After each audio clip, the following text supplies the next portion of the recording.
Hallelujah. आज इतनी भारी संख्या में आए हुए सभी भाइयों बहनों, माताओं, बुजुर्गों, बच्चों, आप सब लोगों को मेरा नमस्कार, सबको मेरा प्रणाम।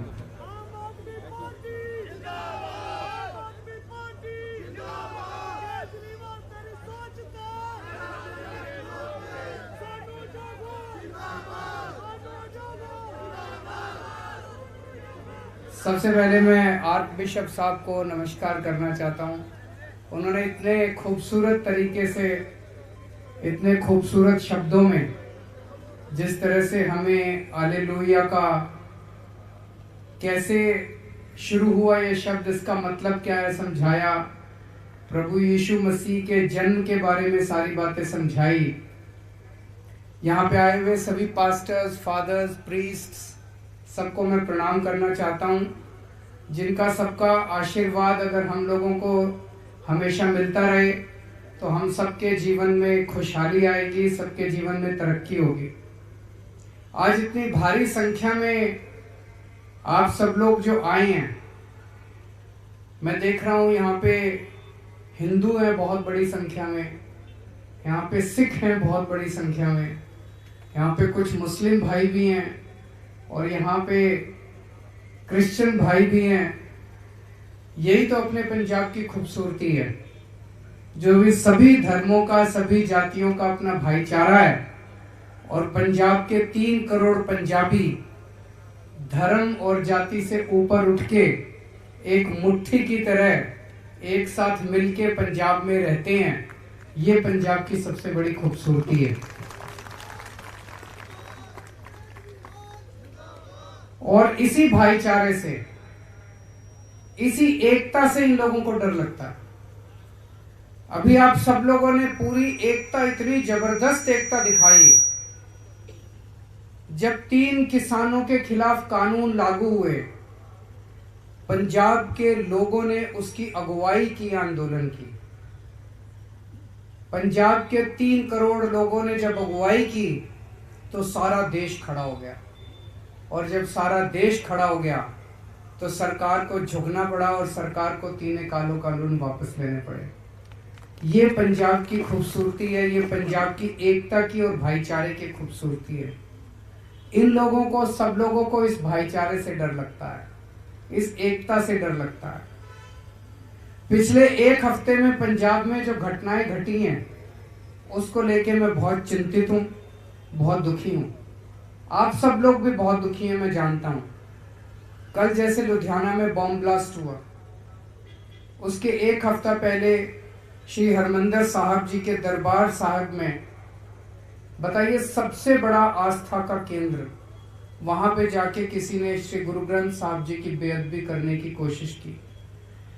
श्री गुरु ग्रंथ साहब जी केवल सिख समाज नहीं, सबके लिए सब लोग नतमस्तक होते हैं, चाहे वो हिंदू हो, चाहे वो सिख हो, चाहे मुसलमान हो, चाहे ईसाई हो, सब लोग नतमस्तक होते हैं। सबके दिल को ठेस पहुंची, सारे पूरे विश्व के लोगों को ठेस पहुंची। पर कौन लोग हैं जो ये करने की कोशिश कर रहे हैं? ऐसे कौन लोग हैं जो पंजाब का भाईचारा खराब करने की कोशिश कर रहे हैं, पंजाब का माहौल खराब करने की कोशिश कर रहे हैं? कुछ लोग तो हैं कि चुनाव के पहले पंजाब का माहौल खराब करने की कोशिश की जा रही है। पिछली बार भी ऐसे ही हुआ था। पिछले 2017 के चुनाव के पहले मौड़ में बॉम्ब ब्लास्ट हुआ। 2015 में बरगाड़ी के अंदर बेअदबी की गई। अगर उन लोगों को, ना तो मौड़ बॉम्ब ब्लास्ट का आज तक कुछ नतीजा निकला, ना तो मौड़ बॉम्ब ब्लास्ट के दोषियों को आज तक सजा हुई, ना बरगाड़ी के दोषियों को आज तक सजा हुई। अगर उन लोगों का कड़ी सजा दी जाती तो मैं समझता हूं कि दोबारा किसी की हिम्मत नहीं होती इस तरह का गलत काम करने की। आज इस मंच से, इतने बड़े दिन के अवसर पे, ये किसी एक धर्म की बात नहीं है, आज इस मंच से मैं आप सब लोगों को मेरी तरफ से ये आश्वासन देता हूं, ये विश्वास देता हूं, ये गारंटी देता हूं, सबसे पहले कि आम आदमी पार्टी की सरकार आएगी तो सभी धर्मों के ग्रंथों को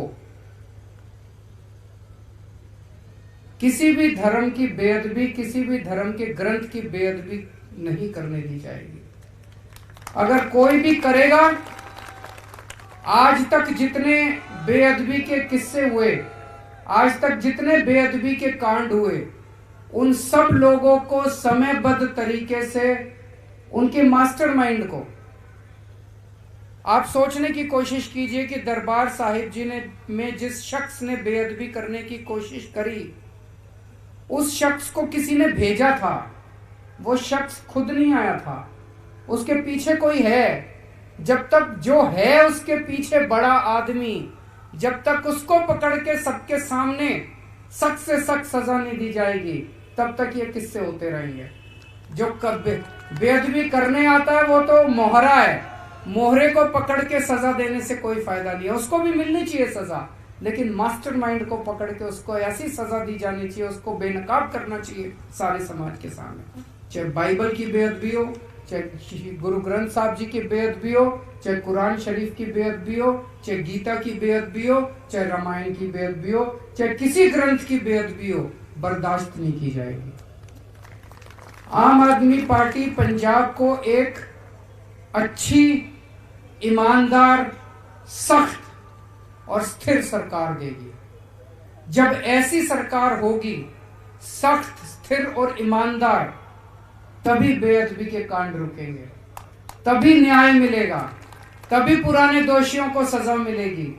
अगर कोई भी भ्रष्टाचारी सरकार होगी या कमजोर सरकार होगी तो ये नहीं हो सकता।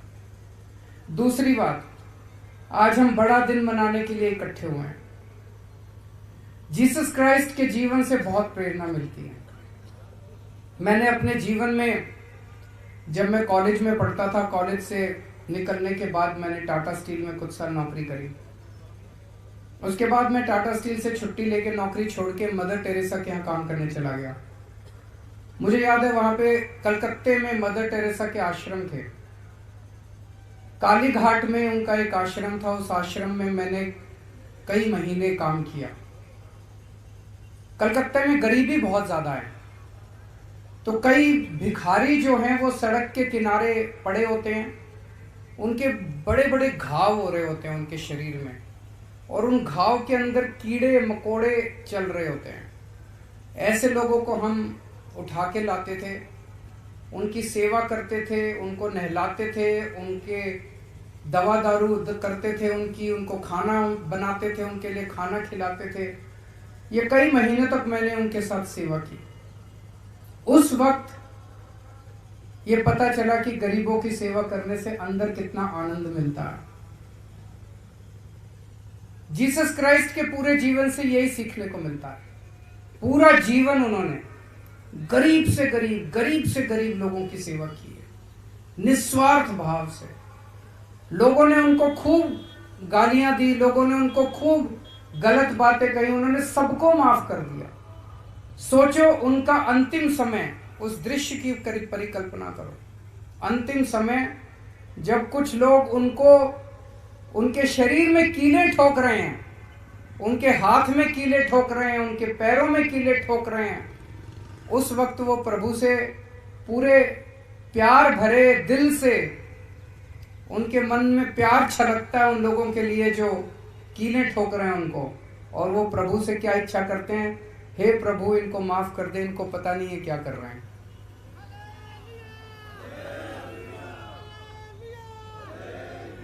आज दिल्ली में हम अपनी सरकार में, आम आदमी पार्टी की सरकार में, हम जीसस क्राइस्ट द्वारा बताए हुए रास्ते पे, सभी गुरु साहब जी के बताए हुए रास्ते पे, सभी धर्मों के बताए हुए रास्ते पे, सभी धर्म क्या कहते हैं? सभी धर्म यही तो कहते हैं, गरीबों की सेवा करो, निस्वार्थ भाव से सबकी सेवा करो। वही हम दिल्ली में करने की कोशिश कर रहे हैं। गरीब बच्चों के लिए स्कूल बनवाते हैं। सरकारी स्कूलों में कौन पढ़ता है? सरकारी स्कूलों में अमीरों के बच्चे तो नहीं पढ़ते, गरीबों के बच्चे पढ़ते हैं। जिसके पास पैसे होते हैं वो तो प्राइवेट स्कूल में भेजता है, जिसके पास पैसे नहीं होते वो सरकारी स्कूल में भेजता है। सरकारी स्कूल में पढ़ाई नहीं होती, सरकारी स्कूलों का हाल बुरा है। हमने सरकार बनने के बाद तय किया, कसम खाई कि सबसे पहले ये सरकारी स्कूल ठीक करेंगे। हमने सरकारी स्कूल ठीक करे और इतने शानदार कर दिया आज सरकारी स्कूल कि अमीर आदमी अपने बच्चों को प्राइवेट स्कूल से नाम कटा कटा के सरकारी स्कूलों में भर्ती करा रहे हैं। हमने अस्पताल इतने अच्छे कर दिए दिल्ली के अंदर, गरीब आदमी के यहाँ कोई बीमार हो जाए बेचारा सरकारी अस्पताल में जाता है, सरकारी अस्पताल में इलाज नहीं होता, दवाई नहीं मिलती, मशीनें खराब होती हैं, डॉक्टर ठीक से बात नहीं करते। आज दिल्ली के सरकारी अस्पताल खूब शानदार हो गए, बहुत अच्छे हो गए, प्राइवेट से भी अच्छे हो गए।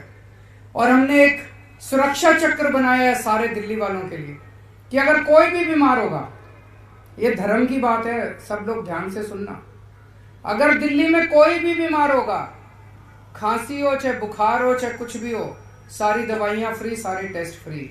और अगर किसी को कैंसर भी होगा और बड़ी से बड़ी बीमारी भी होगी और 50 लाख रुपए का भी खर्चा आएगा, तब भी दिल्ली सरकार देगी, आपको चिंता करने की जरूरत है।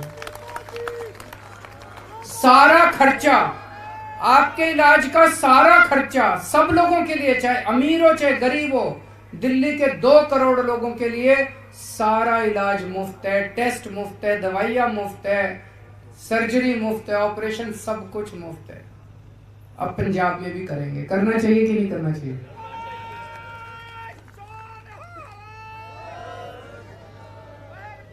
हम अपनी सरकार धर्म के हिसाब से चला रहे हैं, कोई एक धर्म नहीं, सभी धर्मों के हिसाब से। सभी धर्म कहते हैं गरीबों की सेवा करो, आम आदमी की सेवा करो, निस्वार्थ भाव से सेवा करो। हम वही कर रहे हैं, हम बेईमानी नहीं करते, ईमानदारी से सरकार चला रहे हैं। मैं पूरा यकीन है आज इन सभी महानुभावों के आशीर्वाद से और आज इस बड़े दिन के उपलक्ष्य में मैं उम्मीद करता हूं कि पंजाब में भी बदलाव आएगा और पंजाब में भी अच्छे दिन आएंगे, पंजाब का भी विकास होगा और पंजाब में भी अच्छी सरकार चलेगी। आप सब लोगों का बहुत बहुत शुक्रिया।